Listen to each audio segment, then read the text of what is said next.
It is so far-fetched. It's so ridiculous. Honestly, I wish I had that power. I'd love to have that power. U.S. Republican presidential nominee Donald Trump says he's not convinced Russia was behind the email hacking of the Democratic National Committee. So why is Russia being blamed for trying to influence the outcome of the U.S. elections?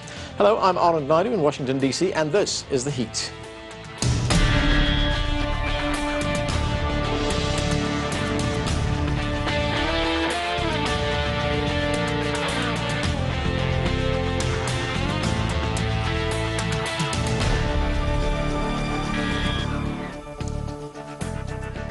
Russia has been drawn into the U.S. presidential race numerous times with allegations of email hacking and leaks about the campaigns. Whether Americans select Hillary Clinton or Donald Trump in the November general election, the next U.S. president and Russian President Vladimir Putin will face numerous issues and conflicts, including Ukraine, Syria, and ISIL. We begin our coverage with this report from CCTV's Julia Lyubova from Moscow. Moscow brushes aside any accusations of meddling in the U.S. election campaign. In fact, Moscow calls these accusations a string of pseudo-sensations.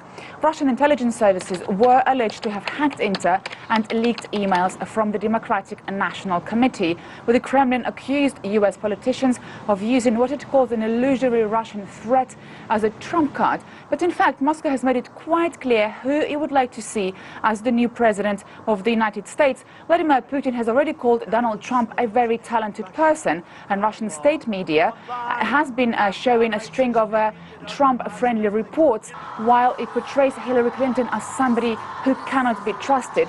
As a result, this is reflected in the mood of the public, and the research company YouGov carried out a poll in Russia in May, and that showed that more than 30% of Russians would like to see Donald Trump as the new president of the United States, while Hillary Clinton got just about 10% of support. And while Vladimir Putin would prefer to see a Moscow-friendly US president, Moscow and Washington continue to cooperate in many areas. Moscow and Washington are closely negotiating on Syria, and the two countries have helped to reach an agreement with Iran on its nuclear program. It's a tricky relationship between the two countries. There are many common grounds. However, there are many disagreements at the same time as well, for example, on the future of the Syrian President Bashar al-Assad and also on Ukraine. But when Hillary Clinton was the US Secretary of State, she famously pressed the reset button with Russia's Foreign Minister Sergei Lavrov. And now Sergei Lavrov says Moscow is ready to work with any new US president. And it remains to be seen if that reset button can be pressed once again between Moscow and Washington. Julia Lyubova, CCTV, Moscow. Joining us now in our Washington, D.C. studio is Ray McGovern. He served as an analyst for the Central Intelligence Agency for 27 years. From Providence, Rhode Island, we're joined by Vladimir Goldstein. He's an associate professor of Slavic Studies at Brown University. Also with us here in Washington is Jim Jatras. He's a former U.S. diplomat and served as a policy advisor and analyst for the Republican leadership in the U.S. Senate. Welcome to all of you. Ray McGovern, Russia, willingly or unwillingly, has been drawn into this election campaign. As we just heard, the Russians have been accused of hacking the computers of the Democratic National Committee. Trump has been accused of being disloyal. In fact, he's also been accused of acting in the interests of Russia. What do you make of this? Is it just a distraction, or can it do some damage here? Well, it's hard to suppress a laugh here for several reasons. You mentioned distraction. Well, this is a magnificent obsession distraction. What happened was someone leaked, not hacked, leaked to WikiLeaks, incriminating information indicating that Hillary Clinton and her pals on the Democratic National Committee stole the nomination from Bernie Sanders. It's right there in the emails, clear as day. 4 of the top officials from the DNC were immediately canned. And how are they going to explain this right before the convention? And so, oh, Russia did it. Russia did it. And somebody said, well, what do you mean Russia did it? Well, and then they construct this whole thing where the media just falls right into line, said, the Russians did it? The Russians, why did the Russians do it? Because they want to get Hillary Clinton, because they prefer Donald Trump. Now, yeah, I know something about Russian leaders, okay? Someone who advertises themselves as totally unpredictable and proud of it, that's the last person that Vladimir Putin or anyone else would want to have as the President of the United States. I don't know how bad, I don't care how bad Hillary Clinton is, and she's pretty bad, but the notion that the Russians would prefer to have Trump, you know, the Russians, I mean, the Russians at the top, not the men in the street, right. That's ridiculous on its face. So the whole premise is wrong, and the whole argument, they want to hurt Hillary to help Trump, and therefore they leaked it to WikiLeaks. Of course, yeah, WikiLeaks is quite capable of receiving leaks all by itself, as we have known from the past. Vladimir, Russia has denied these accusations, and it may or may not be election rhetoric, but in reality, will it hurt relations between the United States and Russia? Well, I don't think it will hurt a relationship, because I suspect players on both sides know what's going on. Russians know that this is some kind of an election gimmick, election trick, that obviously Democratic campaign is not doing very well, primarily because their record is weak. Their message is weak. So they are blaming Messenger now. They are trying to say something bad about Russia, something bad about Trump. But the fact is that it's very difficult for them to connect with American people. American people see economy floundering. American people see that foreign policy, endless amount of mistakes. So this rhetoric of trying to avoid these issues and blaming Russia is just a ploy. And, you know, media magnifies it, creates echo chambers. So I suspect that some of the American public fall for that. But I don't think Russian leadership falls for that, and I don't think even people in the know in Democratic Party fall for that. So it's just a gimmick, I suspect. Jim, what is your view on this? Especially, what is behind Donald Trump's apparent admiration for Vladimir Putin? I think I'm going to disagree with my colleagues here a little bit, because I think it is quite damaging. If you look at the essence of this, it is a smokescreen. It is something that's thrown out by Hillary and her people to hide the corruption, frankly, that Ray refers to.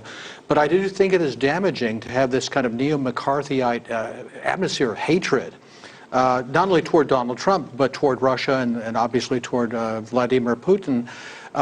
Because you think of what Trump has actually said. What is his big offense? Why did Michael Morell, former acting director of the CIA, accuse him of being an unwitting agent of influence for the Kremlin?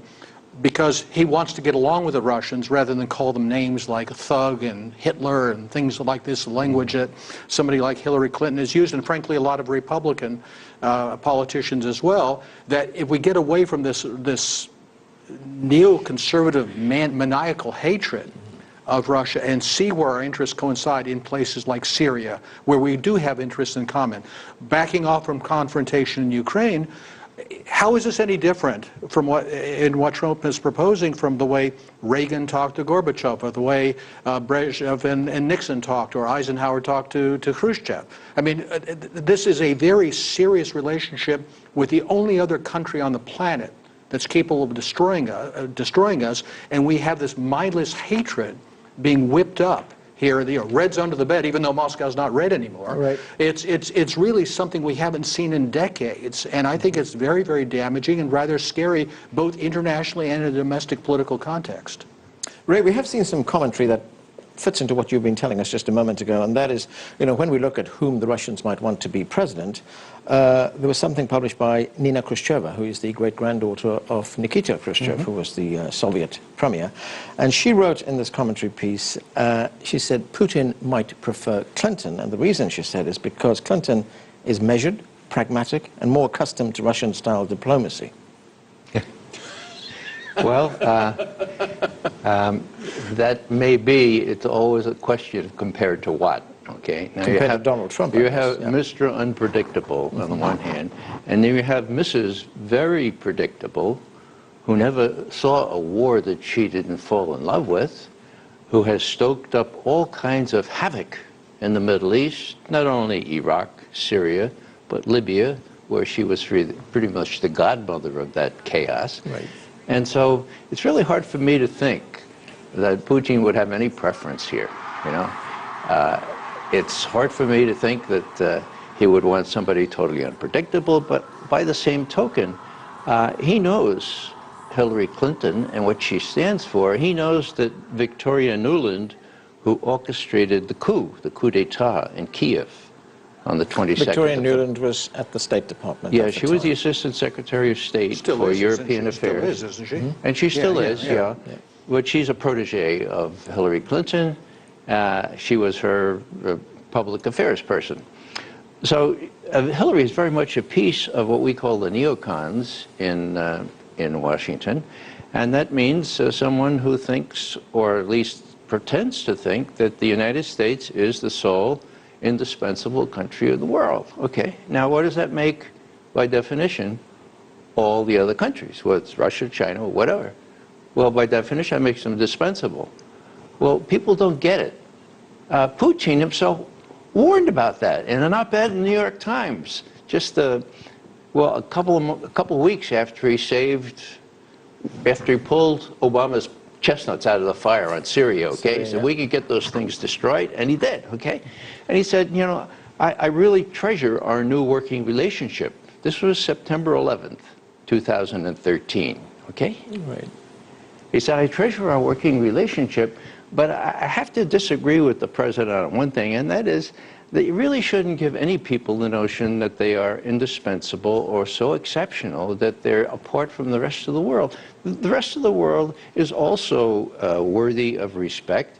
And when God looks down at everyone, says Mr. Putin, and I know that he wrote this paragraph himself, I know from a good source, he says, you know, he sees different kinds of people, but they're all equal under God's care. Well, yeah, I happen to believe that's to be true. But by definition, that's not U.S. policy. We are more equal than all other people. Vladimir, in terms of whatever preference Russia would want, would President Putin prefer a President Clinton or President Trump? President Clinton, of course, as we've been discussing, would be someone who is a known quantity. President Trump is seen as erratic, unpredictable. I would say that Russia, first of all, judges situation by the actions rather than the words. And I would say that in the recent years, the behavior of Democratic Party and Democratic leadership was rather unpredictable and rather dangerous. It's actually can very easily lead to further escalation, which will bring the whole world down. You know, there was a very strong kind of interaction which project Russian anger in Georgia in 2008. There's definitely a very unhealthy escalation of situation in Ukraine. So Russia knows that this democratic leadership is unbelievably dangerous and can lead to the whole explosion. So I would say I wouldn't reduce it to the question of personalities, Putin, Clinton, or Trump. I think the whole world should be concerned with the fact that current democratic leadership do not read signs, do not understand frustration of other countries. They push Russia and Ukraine, they push China and South Sea, and I think it's both dangerous and unpredictable. I think the person who says that he wants to make deals and negotiate sounds for me much more plausible. So I think it's a very serious situation, and I think Russia is definitely correctly concerned and correctly is interested in this, as the whole world should be interested. United States make it clear that they interfere in every part of the world, so it's not surprising that the whole world is interested in elections. Jim, you want to say something? Yeah. Ray earlier said that maybe the Russians wouldn't prefer Trump because he's unpredictable, whereas Hillary is predictable. But I guess I would disagree with that as well. I think she's so predictably bad, so predictably dangerous, that the Russians would look at Trump, I can't read their minds, but if I were in their shoes, and say, look, here's somebody who's essentially a nationalist. He is not an ideologue of any sort that anybody can tell. He is not needlessly or gratuitously provocative in foreign policy terms. His attitude would be that of a businessman. Let's make a deal. Where do our interests coincide? Where they not coincide? Let's do some horse trading. Okay, I want you to take a listen to what he told the American television network ABC a short while ago. Let's have a look at this. If our country got along with Russia, that would be a great thing. When Putin goes out and tells everybody, and you talk about relationship, but he says Donald Trump is going to win and Donald Trump is a genius, and then I have people saying you should disavow. I said I'm going to disavow that. But when Putin says good things, and when we have a possibility of having a good relationship with Russia, I think that's good. By bowing to his annexation, we're not going to be bowing to anybody. Hey, George, you know me pretty well. I don't bow, okay? I don't bow. Does that translate into good foreign policy, or are we talking about a man who is vain? I'm sure. Look, there are very few shrinking violets in the presidential field. Of course, there's an element of vanity with him, with Hillary Clinton, with any politician who aspires to be president. I don't think you can attribute it to vanity. And again, back to Mr. Morell saying this is how he was suckered in by Putin's nefarious psychological tricks because he played upon his vanity. I think you can't really take that seriously. I think he is saying exactly what I said earlier, that he sees that getting along is more beneficial to the interests of the United States and the American people than this gratuitous attitude of encroaching in other countries' space right up to their borders and even within their borders in terms of our regime change and color revolution and other activities. I think what he's saying is, despite whatever you might think about a personal style and whether he's unpredictable or even erratic in some ways, is what he's saying making sense from a policy point of view compared to somebody who is such an ideologue in the style of, I would say, Clinton, George Bush, Obama, the whole continuum since really the end of the Cold War. Okay, we're going to have to take a break right now. More of our conversation about the U.S. presidential race and future relations with Russia right after that. Stay with us. You're watching The Heat.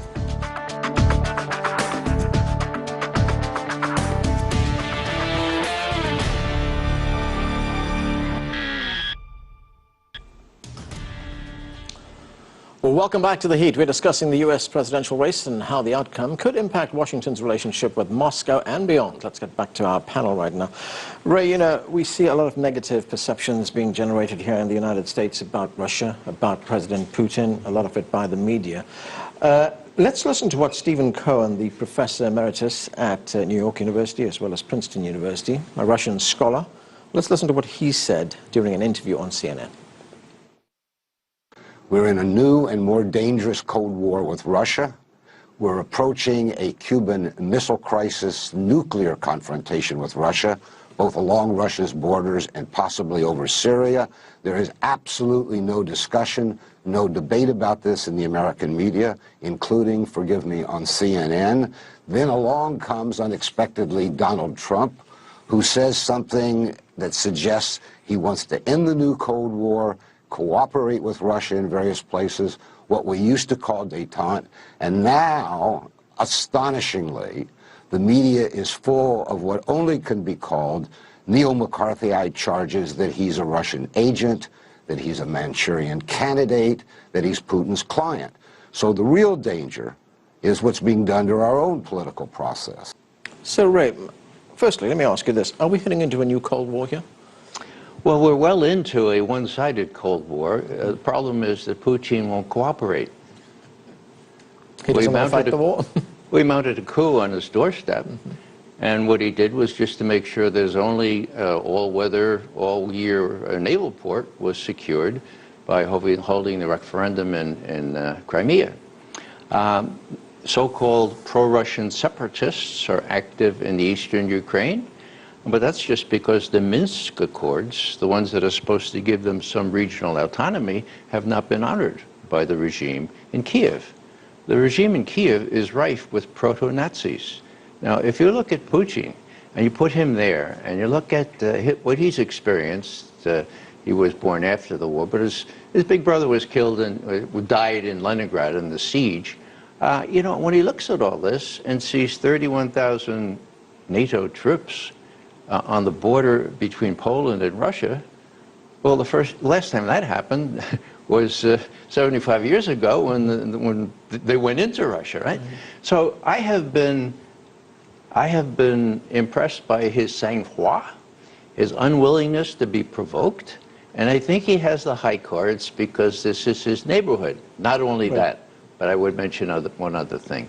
I would have expected the Chinese, as sensitive as they are to people who invade or change borders, I would have expected them to criticize what Mr. Putin did in Crimea. No way did they. So there's an alliance, in effect, between China and Russia, and you have players like Iran and India and others, really important countries, that are really prepared to thumb their nose at the United States unless it seems to behave a little better, and it's not behaving any better when the German foreign minister accuses it of what's the word? He's stoking up artificial tension on the border between Poland and Russia. This has got to stop, or else the U.S. will continue to erode what respect it has in the rest of the world. Vladimir, when we look at these big developments in the region, if we look at what Ray has been talking about, what's happening in Ukraine right now, the fact that the Minsk agreement is not being honored in the eastern part of Ukraine, the fact that NATO has expanded eastwards, the fact that NATO is also talking about anti-missile technology and deployments along Russia's border, what does one make of it? Is it inevitable that we're going to get into another Cold War? Well, my feeling is that Ukraine was absolute fiasco. This idea of NATO expansion, idea of kind of provoking Russia or trying to prove something to Russia by wresting Ukraine from under its influence, totally failed. But this current administration and people who put it in, it works, are not willing to acknowledge it. And they're pushing further and further, and rather than solving it somehow, kind of settling it, they actually escalating it. And this is really ridiculous. So in that sense, for any person with a common sense who is kind of, aware that Cold War can become hot war, we really need to reset the button. So the way to reset a button, I suspect, and that's one of the reasons what I personally would prefer, and I would vote for Donald Trump, because we need some kind of new leadership who won't be afraid to say, let's rethink about it. Because people who put this failed policy like Victoria Nuland are scheduled to be in charge, under Hillary Clinton, and I think they're not going to back off. So that's as simple as that. Jim, as far as pushing a reset button, that was a question that was posed by our correspondent at the end of her report from Moscow. Is that likely to happen? Are we going to see the election rhetoric cool down? We're going to have the election, and then we're going to see, pragmatic policies being adopted? I think it depends on who wins, frankly. Right. What it comes to, I'm actually much more pessimistic than my two colleagues. I think we are in a Cold War. We've been in a Cold War for some time. I agree with Ray that Putin is trying not to respond to provocation, not to get drawn in. You read nationalist voices in Russia. Putin is actually a very moderate personality in a Russian context. There are some people saying he should have sent the tanks into Ukraine. He should have taken them all the way to Kiev, all the way to Lvov. Obviously, he did not want to be drawn in. My fear is that remember, Trump is running against not just Hillary Clinton, not just against the American media, but an entire corrupt oligarchic establishment, which is just as much Republican as it is Democrat. Look at those letters that have been signed by dozens and dozens of national security specialists opposing Trump because he's irresponsible. My fear is if Hillary wins and this crowd stays in and the kind of policy we've seen over the last couple of decades continues and intensifies, we're not just looking at a Cold War situation. We're looking at the prospect of a hot war with a nuclear power. With Russia, I wouldn't rule out, by the way, a war-like confrontation with China either in the South China Sea. These people are terribly irresponsible. As Ray says, they haven't met a war they didn't like. Hillary is certainly of that mind. When you hear, again, not to pick on Mr. Morell again, the idea that we should be assassinating Russian personnel in Syria, doing it covertly, but so they'll get the message. Are these people think this is a game? I'm afraid there are a lot of people in Moscow and maybe some people in Beijing who are beginning to get the cold, queasy feeling that the Americans are set on war, or at least risking war, in order to maintain our dominance over them. And I fear some kind of a stupid miscalculation that results in a hot war, not just a Cold War. But Ray, is there a recognition in the United States that there's a lot of things that they need to cooperate with Russia on? For instance, Syria, what's the situation going on there right now, as well as counterterrorism? Is that happening right now? The intelligence services are cooperating on counterterrorism. And it's interesting you mentioned Syria in this connection, because Syria is much closer to Russia than to the United States. This is a problem. Putin has skin in this game.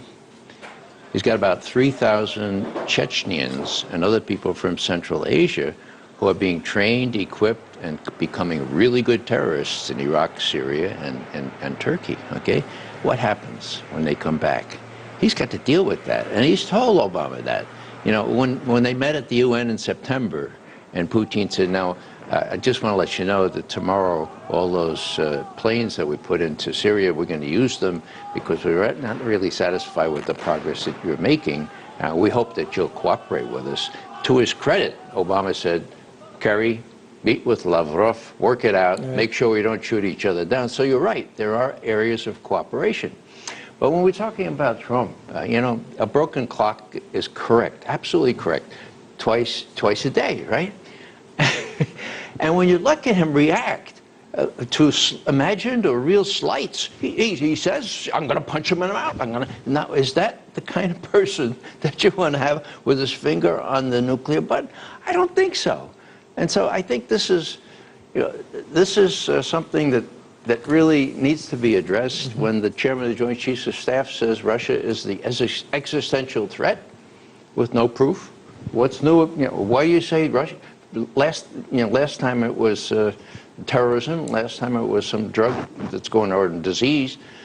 So there are real problems here in terms of our military and the military-industrial complex.